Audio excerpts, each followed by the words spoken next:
So I would say like China is more community based because China has a much higher density of population.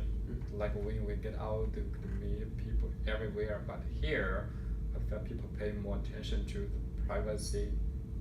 Like I'm living in an apartment, but I even haven't get a chance to talk to my neighbors. So we just get out and drive the car and go to our destination.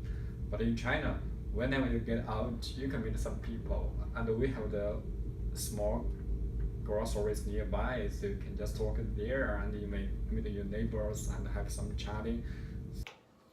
Where I am from, if you take, if you walk into a household of someone, it is very offensive if you walk in their household and do not remove your shoes, because in India, removing your shoes is a sign of respect. Awesome. Yeah, for sure. So in Brazil, and I would probably just say in South America, in Latin culture as a general, it's a lot more closer. So like and a lot more touchy as well. So in the U.S., it's all about like my personal bubble and like kind of like my personal space. And in Brazil, that's like totally like disregarded.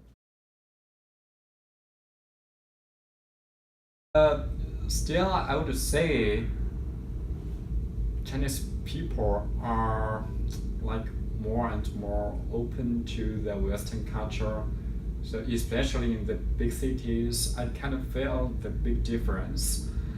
Uh, but I do feel some difference because in China, like the internet is not so open, so we can't access some websites as well.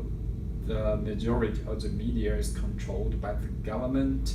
So, like here, you can criticize the president or say anything you like, but in China, we normally don't do that. And if you talk too much, people may feel, okay, you're crazy. Yeah. Awesome. In India, when you do business, you have to be flexible. A lot of it is barter. A lot of it is trade. It's negotiating. A lot of stuff here is very set in stone, very rigid pricing points. However, in India, it's very flexible. So if you go in with only one price you're willing to work with, it is seen as offensive. Awesome. Well, I think like Americans tend to be a little more like colder at the beginning, unless they like know you. Yeah. So in Brazil, you're usually like way more friendly. So I guess if you were like kind of cold to begin with, people would think you're just like a mean person or something. Also, like one thing is like here, how you say like excuse me a lot and stuff. In Brazil, if like you really don't say excuse me that much, like if you're in like the supermarket or something. Yeah. And if you do, and you say in like a weird tone, it can come off as like really like nasty. I would say that India is less progressive than the Western world. Although women are considered equal on paper, however, in actual business relations, it is not the same. Men are seen to be the leaders and the providers, and women are known to be in the kitchen. Awesome. According to Indian standard. So Brazilian business is a lot more different because a lot of really the business deals get done a lot more like outside of the business environment. So maybe you like have the guy come over for some barbecue and like some beers over like on the weekend and watch some soccer and then like talk about business there. Yeah. So it's a lot more like personal in that sense. And then like I guess gender norms. You're a lot like more touchy, so I think that's a thing. And also, I would say the gender equality in Brazil, the gap is a lot bigger compared to the U.S. So I would say the business here is more freestyle. As long as you get the idea, then you just find the place and set up the business.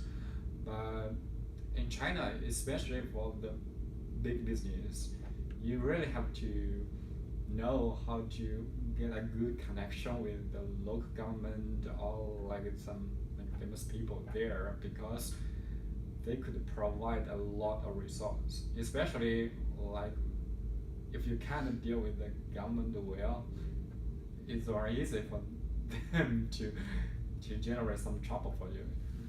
Awesome. Well, that's all I got. Thank you, Kevin. Yeah. Okay.